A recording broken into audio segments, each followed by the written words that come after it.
conocido el ambiente normal, los componentes estructurales normales de la boca, ya conociendo cómo son los dientes, cómo son los tejidos que soportan ese diente, cómo son los tejidos que conforman el aparato estomatognático. Hoy vamos a hablar entonces de las principales patologías y alteraciones orales. Es un tema que se va a ir subdividiendo por etapas porque es un tema sumamente amplio. Como todos sabemos que en la boca se dan condiciones únicas que no se dan en ningún resto del cuerpo humano.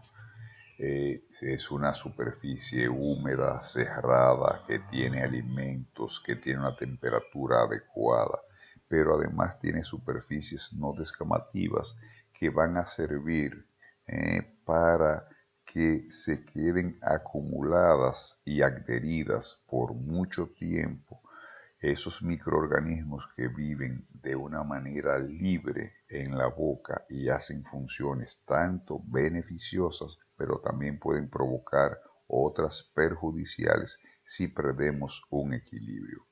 Entre las enfermedades y alteraciones más comunes que afectan la boca tenemos tres principales que van a ser las caries dentales, las enfermedades periodontales y las maloclusiones. Pero de estas tres alteraciones hay dos que tienen una causa común, que van a ser la caries dental y las enfermedades periodontales, que tienen como común un enemigo que se llama la placa dental. Entonces vamos a iniciar de estas enfermedades, vamos a iniciar con la caries dental. Entonces la caries dental ha sido una enfermedad ampliamente estudiada, es el dolor de cabeza de la odontología, y a través del tiempo esta, esta caries ha tenido una evolución en cuanto a su diagnóstico, en cuanto a su definición. Una definición que ha sido aceptada por muchos años fue una que hizo la Organización Mundial de la Salud, que dice que la caries es una enfermedad de origen infeccioso que se caracteriza por la destrucción de los tejidos dentarios calcificados y que está provocada por la acción de los ácidos producidos por los microorganismos que integran la placa dental. Cuando vemos esta definición en conjunto, tenemos que ir sacando poquito a poquito componentes de esta definición para poder entenderla. Hablamos de origen infeccioso porque van a existir bacterias, van a existir microorganismos que van a tener funciones diferentes y posiblemente de una boca sana podamos llevar a una boca, de una boca enferma podemos llevar a una boca sana esas bacterias que a través del tiempo, si esa persona se descuida, puede comenzar a provocar este tipo de lesiones. También vamos a ver que las caries van a tener lo que llama la historia natural de una enfermedad. Toda enfermedad que no se le presta atención va a concluir con la destrucción y pérdida de un órgano o de un tejido. En este caso, los dientes. Comienza una caries de una manera sencilla, no se le presta atención y lo que va a suceder es que poquito a poquito se van a ir destruyendo estos tejidos dentarios calcificados. Y recuerden que esos tejidos calcificados van a tener un grado de dureza, por lo tanto van a verse afectados de manera diferente, va a haber comportamiento diferente de la caries sobre estos tejidos calcificados. Y vamos a tener que, aunque habiten bacterias en la boca, no significa que la bacteria es la causante de la caries, significa que el producto de desecho que producen estas bacterias, en este caso los ácidos, van a ser los encargados de poquito a poquito ir destruyendo este tejido dentario. Esa etiología también ha ido variando hace muchos años y es la manera tradicional de ver cómo se iba iba evolucionando, iba apareciendo la caries, se hizo un diagrama de Keyes que fue muy famoso, donde se conjugaban alimentos, las bacterias y el tejido dental favorable. Por muchos años se consideró el origen de la caries, hasta que se demostró que no funcionaba, que faltaba algo, faltaba un elemento que es el tiempo, porque podemos ver que en un paciente puede conjugarse que tenga un tejido dental favorable, un huésped, que va a tener bacterias y va a tener alimentos, pero no tiene el tiempo suficiente para que esto conjugado se convierta en una caries. Ahora, si tenemos esos tres factores que son imprescindibles, alimentos, bacterias y tejido dental favorable o huésped, y le damos un tiempo suficiente sin hacer nada para romper esta armonía que se ha ido dando, posiblemente va a desencadenar en una desmineralización del esmalte y por lo tanto, si no se le presta atención, va a desarrollarse una caries dental que va a ir evolucionando y se va a caracterizar por ir haciendo pérdida de estos tejidos dentales. Entre las causas de las caries dentales podemos tener factores genéticos. Hay personas que hoy te dicen, pero se conjugan los elementos anteriormente hablados, pero no se desarrolla la caries. Y en otras personas ustedes ven que no hacen absolutamente nada y no tienen caries. Y hay otros que se preocupan en demasía, van al dentista, se higienizan y sin embargo tienen caries. Es decir, que el factor genético juega también un papel fundamental en la presencia de caries dental en la boca de una persona. Otro factor fundamental es la dieta. Esa dieta, sabemos que el hidrato de carbono, los azúcares, son imprescindibles para la formación de caries. Tenemos una higiene bucal deficiente, una persona que dice que sí que se cepilla, pero no lo hace de la manera correcta o no lo hace con la regularidad correcta o no lo hace con los elementos adecuados, puede también ser desencadenante de una aparición de caries. Y tenemos que va muy de la mano con la anterior, el no visitar al odontólogo. El odontólogo es el único profesional capacitado para mantener saludable su salud bucal y por eso es obligatorio tratar de visitar al dentista regularmente para evitar la formación de alteraciones a nivel bucal. Cuando se habla entonces específicamente de la caries, vamos a ver que esta va a iniciar generalmente con una lesión de aspecto blanquecino sobre la superficie del esmalte, producto de esa desmineralización. Recuerden todos que ese esmalte va a estar compuesto principalmente por cristales de hidroxiapatita de calcio que va a estar cubriendo toda la superficie dentaria. Esos cristales de hidroxiapatita de calcio, cuando son atacados por los ácidos presentes en la boca producidos por las bacterias, en contacto por mucho tiempo en una zona específica del diente, esos minerales se van poquito a poquito volviendo solubles, se va destruyendo la capa superficial de protección de ese esmalte y poquito a poquito va produciéndose una cavidad. En esa foto podemos ver perfectamente un paciente que tenía brackets, tenía ortodoncia, se puede ver en las imágenes la zona donde estaba el bracket colocado en la superficie del esmalte y las partes cercanas a ese bracket, poquito a poquito, fueron presentando una desmineralización, es decir, se va convirtiendo esa mancha blanca.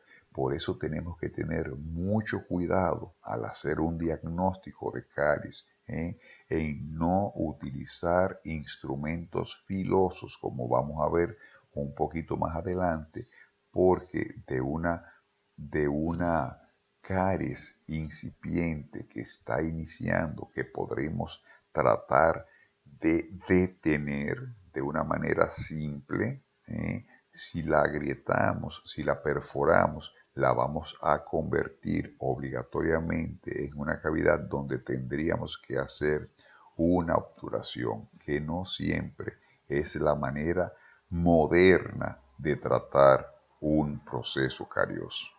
Vamos a ver que entre los factores que desencadenan la caries, la placa bacteriana es imprescindible.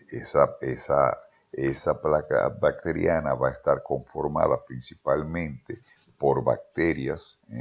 Todos recordamos que hay fases, hay etapas diferentes en la formación de esa placa bacteriana, donde va a haber un biofilm, una biopelícula, una sustancia pegajosa que va a servir de matriz, que va a estar recubriendo todas las superficies de los dientes, que va a aparecer a los pocos segundos o minutos de haber hecho una buena higiene bucal a fondo. Es algo normal que aparece en todas las bocas. A los pocos minutos se van a ir adheriendo, se van a ir pegando estas bacterias que viven por millones en la boca, y esas bacterias, cuando se van pegando, van a aparecer entre ellas bacterias positivas a la boca, pero también negativas.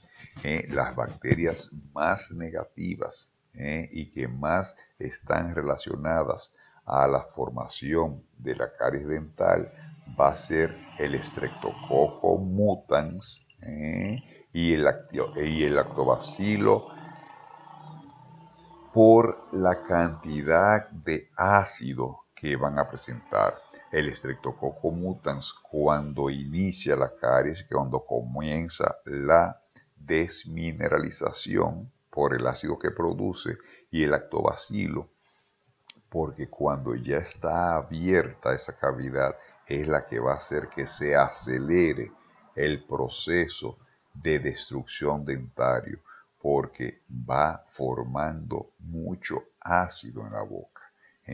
Ya todos sabemos que en la boca la saliva tiene un efecto tampón de mantener un equilibrio en el pH. Recordamos que el pH ideal es de 6.5 a 7.5. Cuando aumenta el pH se vuelve alcalino, pero cuando disminuye de 6.5, entonces ese pH ácido va a mantener una saliva ácida durante un cierto tiempo, que va a aprovechar esos ácidos para debilitar la superficie de los dientes y comenzar a desmineralizarse. Cuando se desmineraliza, ¿qué va a dar por efecto? Esa famosa mancha blanca que hemos estado hablando hasta este momento.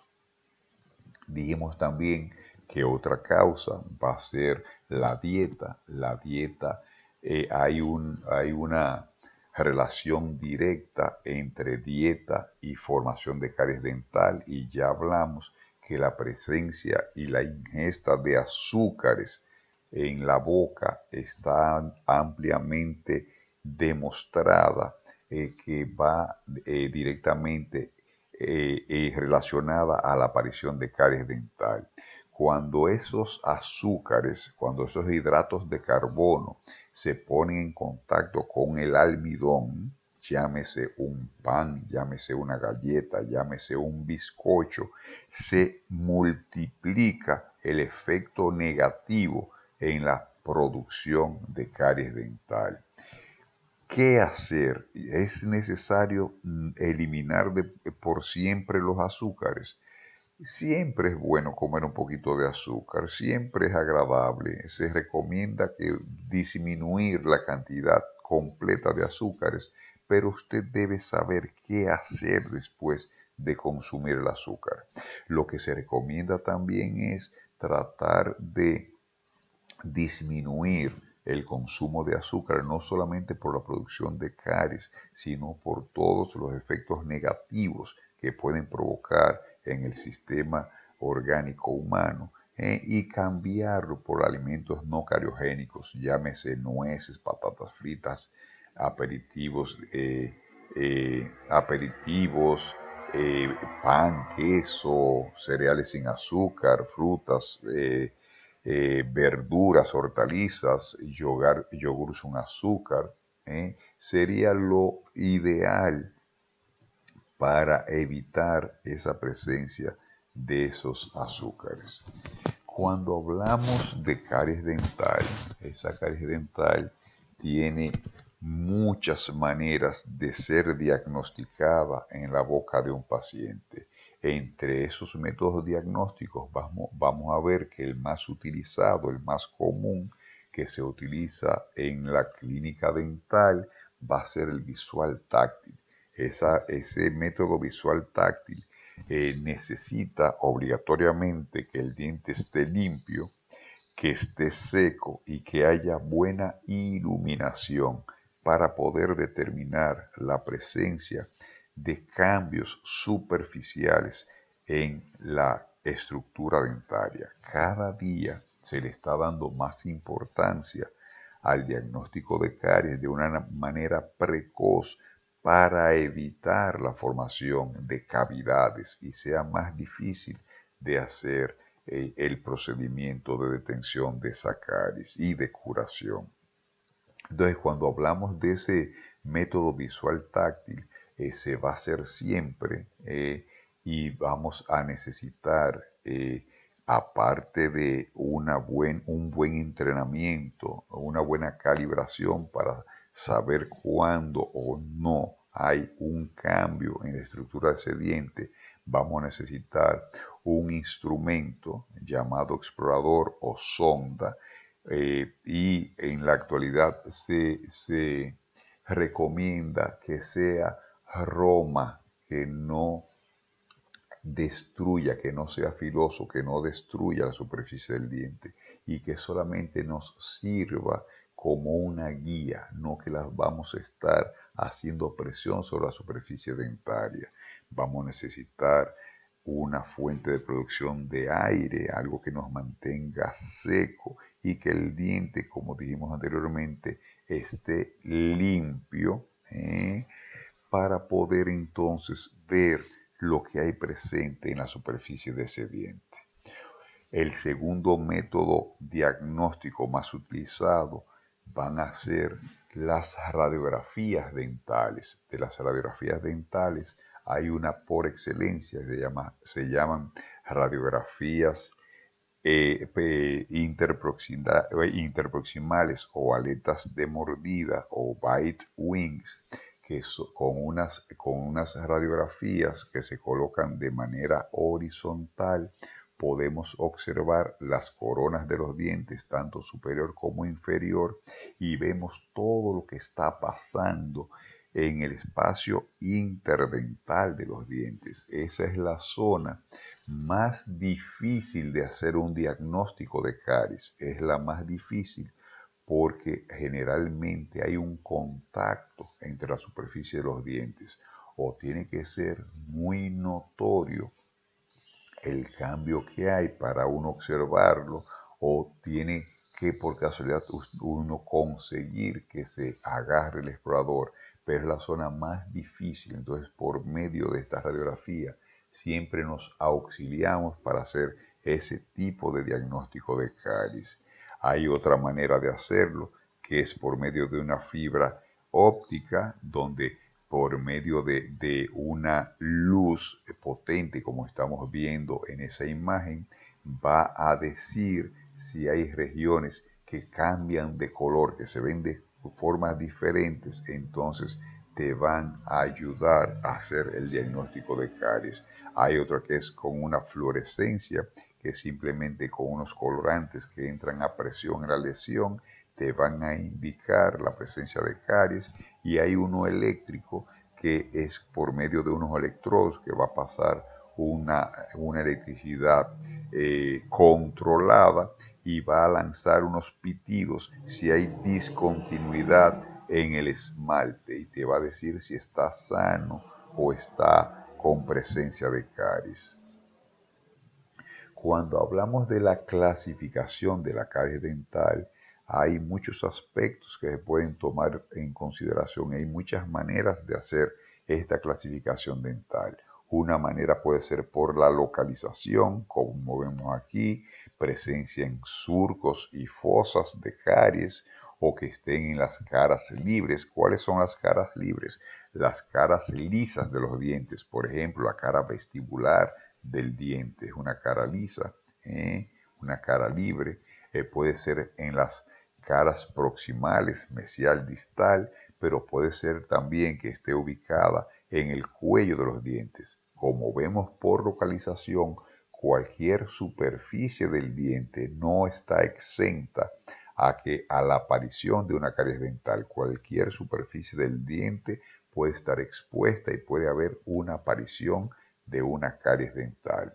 Puede también clasificarse por la evolución, que puede ser una evolución lenta, una caries que tenga un proceso lento que dure mucho tiempo en la destrucción de esa estructura dentaria, y eso tiene mucho que ver con la calidad de diente de ese paciente, es decir, que la parte genética tiene mucho que ver y también tiene mucho que ver con la presencia de ácidos y el tipo de higiene y alimentación que tiene ese paciente. Esa caries también puede ser de evolución muy rápida, una caries que comienza en pacientes de alto riesgo de caries, que comienza hoy y al poco día usted ve una destrucción importante de ese diente, y pueden haber caries detenidas, caries que iniciaron, y recuerden que tenemos también funciones de protección en la saliva. Esa saliva comienza a remineralizar las zonas desmineralizadas. El paciente comienza a cambiar sus hábitos de higiene, comienza a cambiar sus hábitos alimenticios y puede detener la caries. Recuerden que la caries usted la puede detener en cualquier periodo en que se encuentra. No la va a sanar, la va a detener. Y no se va a regenerar el tejido. El único tejido que se regenera siempre es la dentina. Recuerden eso, no el esmalte y no el cemento. Entonces podemos hablar de detener el avance de esa caries dental. Esa caries dental, cuando son detenidas, vamos a ver que va a tener un color mucho más oscuro, que el color normal de los dientes, y se debe mucho a la producción de dentina terciaria o reparativa, que siempre tiene un color más oscuro. Vamos a ver que otra manera de clasificar la caries va a ser por la profundidad, es decir, por las superficies de los tejidos afectados. Puede ser muy superficial, que solamente esté afectando el esmalte. En este caso, generalmente no hay ninguna sensación de molestia ni de dolor en el diente. Recuerden que el esmalte no tiene ninguna sensibilidad, o puede ser que ya afecte esmalte y dentina, que pasó el límite amelodentinario, ya llegó a la dentina. Cuando llega a la dentina ya hay cambios, ya hay molestias que pueden ir alterándose y pueden ir pronunciándose y siendo cada vez más intensa dependiendo a la profundidad de afección de esa dentina, o pueden ser ya dentinarias puras cuando ya afectan esa dentina y ya afectan entonces la pulpa dentaria. Recuerden que la pulpa y la dentina ya no se hablan separadas, se habla del complejo dentino-pulpar, y cuando ya afecta la dentina, ya la pulpa se va a ver directamente involucrada cuando es muy profunda, porque pueden, por los túbulos dentinarios, invadir bacterias la pulpa y comenzar un deterioro progresivo y posiblemente la muerte pulpar. Y también vamos a tener una clasificación de caries que es la más utilizada a través de la historia de la odontología, que va a ser por el tratamiento que se pueda realizar. Aquí un científico hace muchos años hizo una clasificación que nos vamos a detener un poquito, a darle importancia a esta clasificación, y él creó unas 5 clasificaciones y después se anexó otras. En un segundito vamos a hablar de la clasificación de Black, que todavía hoy por hoy es muy imperante. También vamos a ver que entre los métodos diagnósticos y en la manera de ver las caries, también ha ido evolucionando mucho. Hay un sistema moderno ahora que se llama ICTAS, un sistema que toma en referente muchos aspectos para ver los cambios subclínicos en la superficie del diente, y cada día se está empleando más de forma de diagnóstico de caries para tratar de controlarla y mantener el diente sano cada día más en el proceso de cambios subclínicos que se van dando en esta superficie. Cuando yo hablo de localización de caries, para que se pueda entender mejor, podemos ver en estas imágenes cuando es una caries que está a nivel oclusal, o cuando está en superficies lisas, o cuando está en el cuello de los dientes, o cuando está a nivel interproximal. Es muy fácil, guiándonos de estas imágenes, poder reconocer que cualquier superficie del diente puede ser afectada por una caries dental. Cuando hablo de clasificación según Black, vamos a detenernos un segundito aquí. Esta clasificación se usa mucho en operatoria, en el momento que usted va a, a realizar un proceso de cavitación y preparación para hacer una restauración dentaria. Vamos a ver que, como dije originalmente, habían 5 clasificaciones que hizo Black, y al transcurrir el tiempo hubo una presencia de caries en sitios no descritos por Black, y se le anexó una 6ª clasificación. Y es muy fácil de entender. Vamos a ver que cuando hablamos de una caries clase 1 de Black, o en este caso vamos a hablar de preparación cavitaria porque la relacionamos para el momento en que se va a hacer operatoria dental, vamos a ver que esa clase 1 de Black va a afectar principalmente las caras oclusales, demolares y premolares, pero también puede afectar los surcos accesorios de los molares superiores e inferiores por vestibular o por palatino. ¿Y qué es un surco accesorio? Si vemos esa imagen, vamos a ver en la cara vestibular esa continuidad que tiene esa rayita que usted está viendo en la superficie vestibular o palatina de esos molares. Y si tenemos una cariecita en esa zona, entonces ya sabemos que también es una clase 1 de Black. Pero también pueden aparecer en las caras palatinas de los dientes anteriores. Es decir, que recuerden que tenemos un lóbulo de desarrollo en la cara palatina que va a formar lo que se llama un cíngulo. Ese cíngulo generalmente va a tener unas fosas y unas fisuras, a veces pronunciadas, y generalmente en esa zona es muy frecuente que se produzca una clase 1 de Black. Cuando se habla de clase 2 de Black, van a ser aquellas caries que van a aparecer solamente en las paredes proximales. Cuando hablo de paredes proximales, estoy hablando de mesial o distal. Ojo, una caries que está en oclusal y esté muy cercano a las paredes mesial o distal no significa que es una clase 2. Sigue siendo una clase 1. Para que sea clase 2, tiene que ser como tenemos en la imagen de la derecha, donde dice clase 2, en el espacio proximal.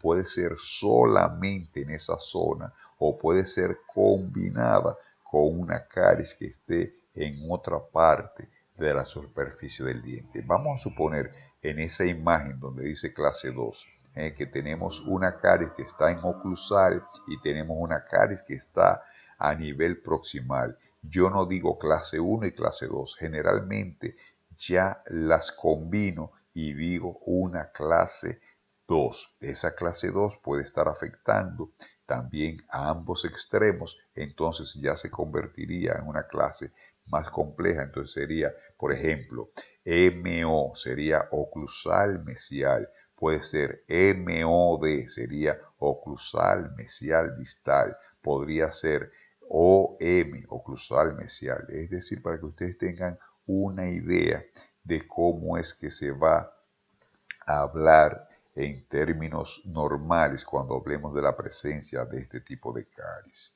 Cuando hablamos de caries clase 3, solamente van a afectar dientes anteriores a nivel proximal. Solamente dientes anteriores a nivel proximal, sin afectar el borde o ángulo incisal. Solamente en el espacio proximal mesial distal de dientes anteriores. Dientes anteriores son caninos, incisivos laterales e incisivos centrales. Cuando hablo de una clase 4, voy a hablar de una caries que afecte el ángulo, el borde incisal del diente. Pero ojo, una clase 4 puede provocarse también sin haber presencia de caries. Una clase 4 puede provocarse simplemente por un accidente, cuando hay un trauma y se rompe un angulito del diente. Ya eso se considera una clase 4.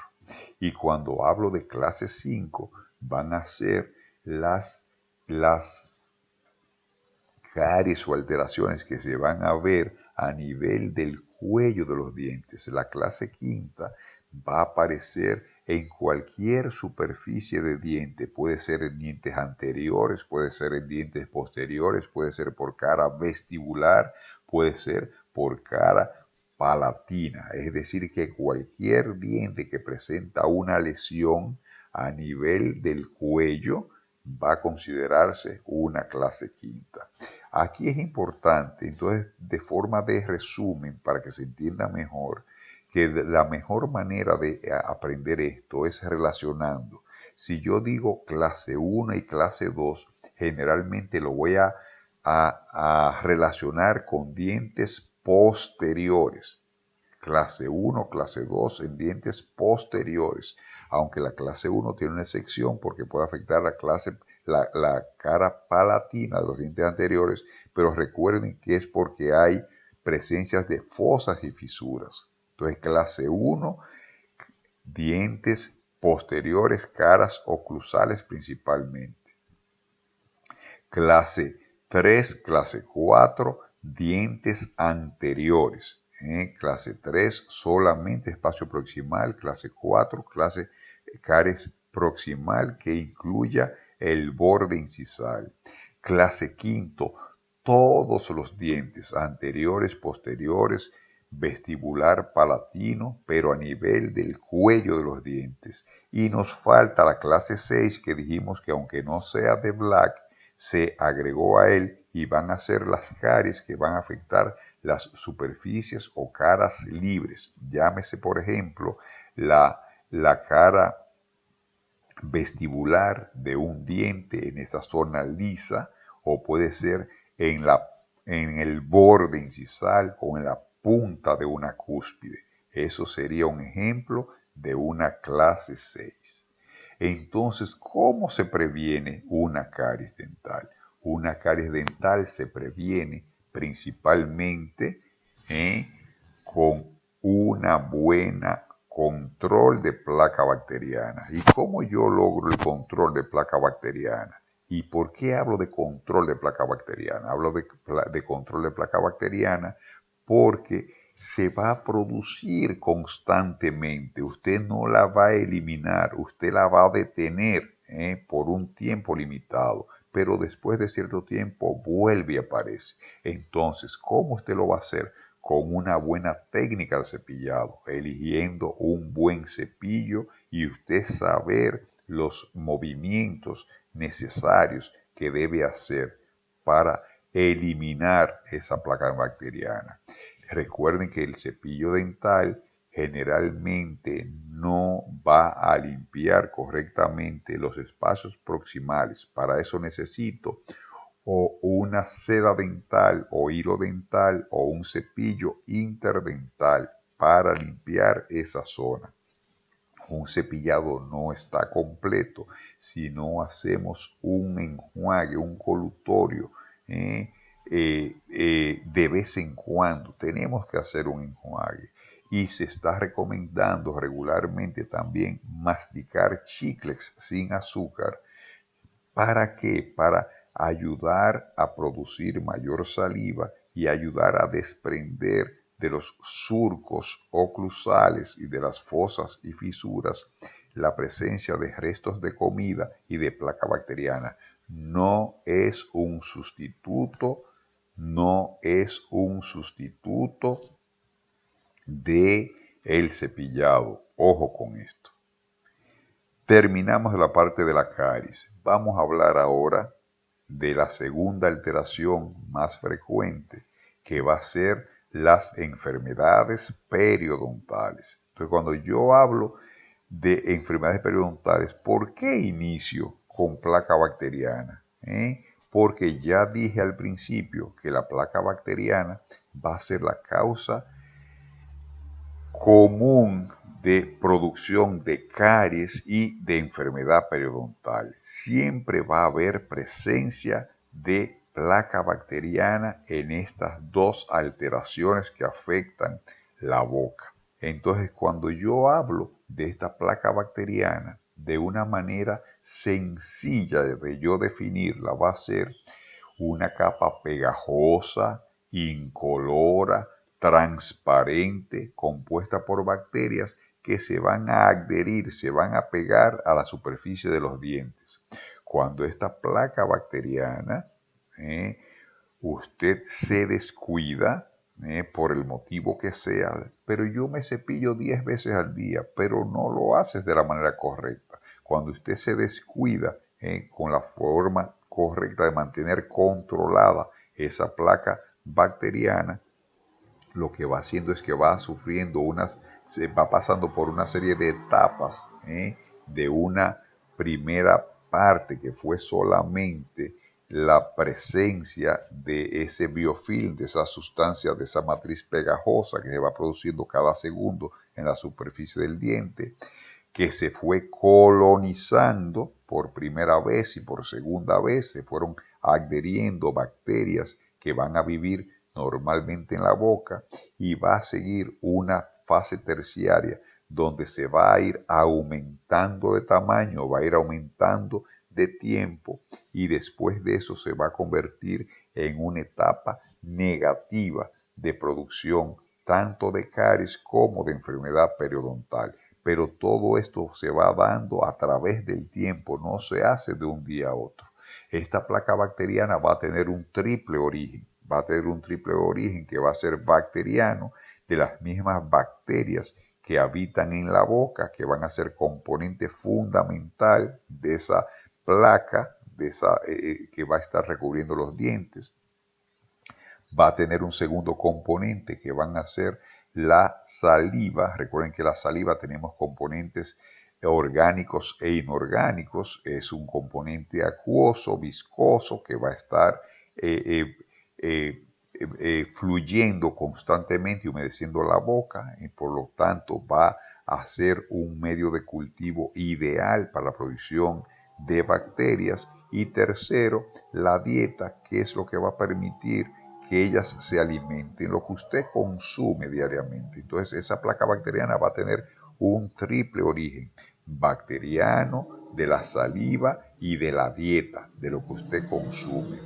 Cuando esa placa bacteriana inicia, va a estar muy acorde a lo que dice esta definición. Es incolora, es pegajosa, usted no la ve, pero a medida que va pasando el tiempo, ya va viendo lo que está apareciendo en esta imagen. Ya comienza de la parte del canino, que usted aparentemente no está viendo nada, a la parte del central, donde ya usted ve esa presencia de esa placa bacteriana. A medida que va pasando el tiempo, que pasan 2 semanas, que pasan 3 semanas, que el paciente no se higieniza de la manera correcta, esa placa dentobacteriana entonces se va a mineralizar. Mineralizar significa que se va a endurecer y se va a convertir en lo que se llama sarro o cálculo o tártaro o piedra, que ya por más que el paciente decida cambiar sus hábitos de higiene, ya no la va a poder eliminar, porque ya endureció de una manera tal que obligatoriamente tiene que ir donde el odontólogo para que le haga una profilaxis, le haga una limpieza verdadera para poder eliminar estos residuos calcificados. Esa placa dentobacteriana y ese cálculo tártaro puede estar colocados o supragingivalmente. Supragingivalmente significa visible por fuera de la encía, o puede estar subgingivalmente, significa que pueden estar por debajo de la encía. Cuando se van colocando por debajo de la encía, comienzan poquito a poquito a un proceso inflamatorio de esa encía. Comienzan a haber cambios clínicos en esa encía y comienza la primera fase de la enfermedad periodontal, con una ligera inflamación que se va a llamar gingivitis. Gingiva se llama encía, itis, inflamación. Entonces, la gingivitis, que es la primera etapa, es la primera parte de la enfermedad periodontal, no es más que simplemente una inflamación que tiene por característica que es reversible. Reversible significa que simplemente usted quitando la causa, se va a sanar. Esa gingivitis puede tener algunas sintomatologías, como son inflamación de las encías, como yo estaba hablando, que va a traer como consecuencia que cuando usted se topa en la superficie de esa encía, ya sea con comida, ya sea con el hilo dental, ya sea con el cepillo, puede sangrar. Es decir, que necesita estímulo para que sangre. Esa inflamación tiene una ventaja, entre comillas, es que es reversible. Reversible significa que simplemente usted eliminando la causa, es decir, cambiando la forma en que usted se higieniza, eliminando completamente esa placa bacteriana, al poco tiempo ya va a desaparecer esa inflamación y no le va a dejar ninguna secuela. Todo va a quedar tal cual estaba antes de que se inflamara la encía. Eso puede ocurrir muy fácil. Usted salió una noche, se comió un riquitaki, ese riquitaki tenía un pan de agua que lastimó un poquito la encía. Usted se fue a cepillar y sintió que le molestaba, se le hizo una pequeña ulcerita que se llama un afta, y usted le daba miedo cepillarse en esa zona. Pasó un día, 2 días, 3 días, desapareció el afta la semana, usted duró una semana sin cepillarse bien en esa zona. Comenzó a inflamarse esa encía y ya hay gingivitis, así de sencillo. Pero si usted agarra y se cepilla otra vez muy fuerte en esa zona, se higieniza muy bien, va a desaparecer inmediatamente porque quitó la causa. Ahora, si se descuida, esa gingivitis, que puede ser reversible, que puede desaparecer, entonces va a pasar a algo más severo que se va a llamar una periodontitis. Recuerden que periodonto es el tejido de soporte y de inserción de los dientes, y cuando hay una periodontitis estoy hablando de una inflamación y una destrucción de los tejidos periodontales. Recuerden que vamos a tener una encía que va a rodear todo el diente, se llama encía libre o marginal, una encía papilar y una encía adherida. Entonces, cuando inicia esta gingivitis y usted no le pone atención, ese surco que va a formar esa encía marginal se va a ir llenando de residuos de placa bacteriana, de bacterias, de restos de comida, se va a ir inflamando y va a ir quitando la adherencia epitelial. La adherencia epitelial es la unión que tiene la encía con el esmalte para evitar exactamente eso, que se vaya a profundizar lo que usted va consumiendo diariamente. Cuando eso ocurre, se va a formar algo.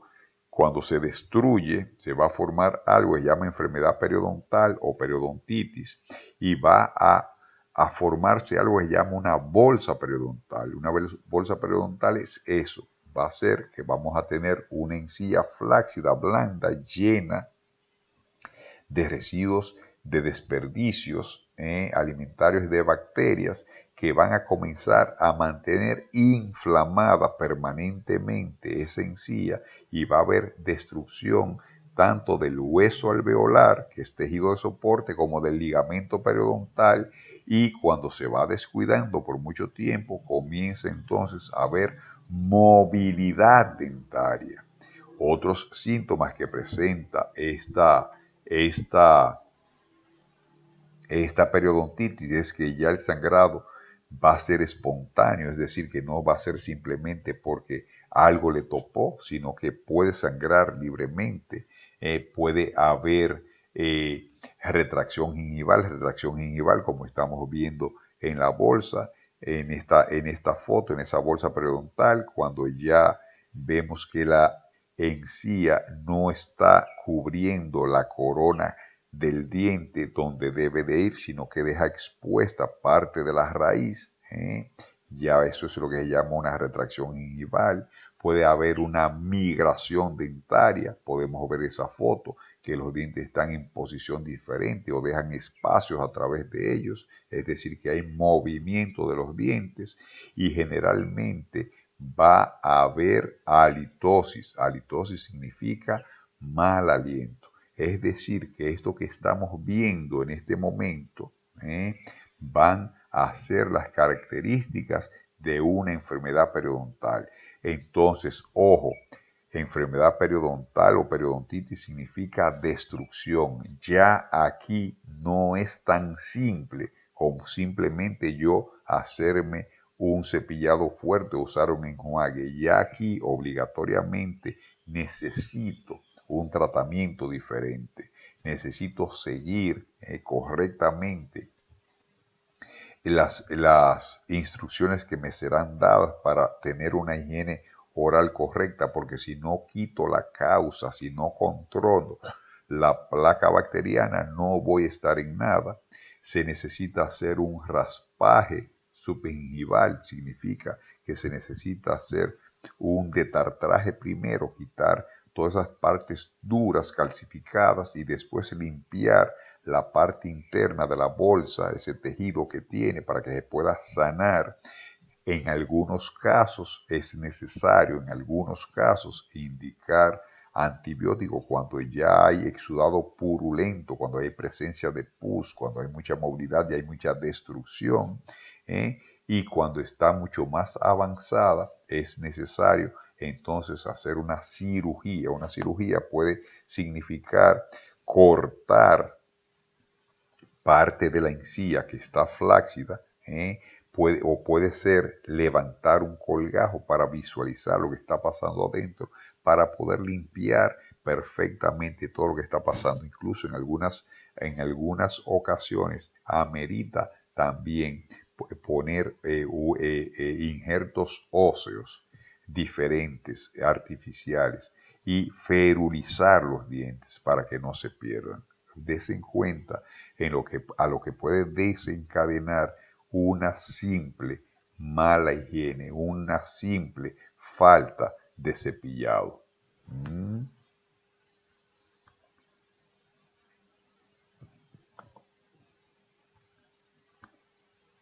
Aquí vamos a detenernos un segundo para pasar a otro tema.